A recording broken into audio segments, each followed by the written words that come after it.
How important do you think Nate Lowe has been, not just in the context of this season, but at 25, being able to maybe use him going forward? Very.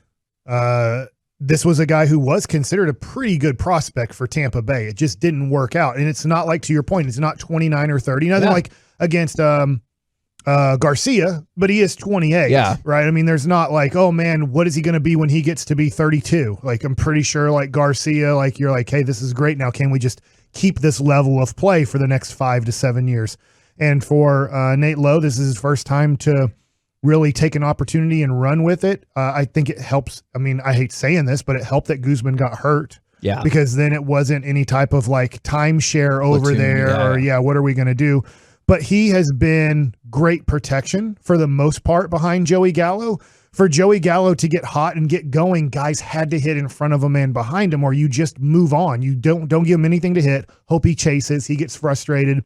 And then you pitch to Solak, you pitch to Calhoun, you pitch to Nate Lowe, and you're like, fine, if you guys are going to hit the way you guys are hitting, if they were doing bad, you'd be like, that's fine. Joey's never going to see a pitch. But Joey's getting to see pitches now because teams are like, hey, it's not that Nate Lowe's a bigger threat than Joey Gallo, but I have to respect that he is going to get a hit if I give him the opportunity to get a hit.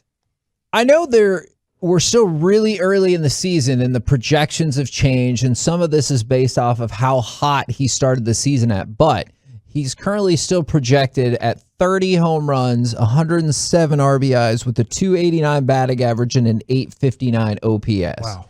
And he's 25. Like, that sounds like your dream Joey Gallo season that we've been waiting for all along, with a lower batting average and maybe more home runs. Yeah, and for Guzzi, he's a great defensive first baseman. I know he got hurt playing left field, but he just couldn't hit at a major league level. Yeah.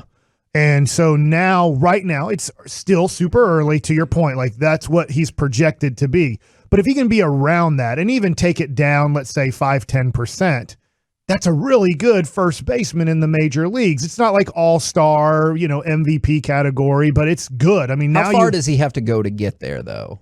To get to that level where he's just like maybe 5 or 10% away from like Ronald Guzman in terms of defense. Oh, defensively? Yeah. Defensively. Yeah, that's because Ronald Guzman's like elite defender. Yeah, he's a top 5. Lower. Yeah, which is fine. If you have an average first baseman over there, that's fine. Well, to Corey's point, like, he's elite. Like, I mean, Guzzi, there is an argument. If there was no hitting, you would be like, he's arguably the best first baseman in the game if you just went off of defense and you never had to hit. Where would you put? Because I always thought Will Clark was a very good first baseman. Like, I thought he could dig with the best of them. The doctor of defense, Mac, really liked having Will. I'm pretty sure, as first baseman. Didn't he tell us the story actually about the perfect game? And he was like, just get it over across the field. I'll scoop it. Don't even worry. Just get it to me. And that's the confidence you have to have. But I also thought of him as a good hitter, and like, he was just an all-around good first baseman. Right. That's what I would want, Kevin, is to be a really good quality defensive player. I haven't noticed anything bad from Nate Lowe at first base. Like, no shot. I am taking a shot here. Yeah. He's not Prince Fielder. Where you're just like, my God, like, this is amazing. In a bad way.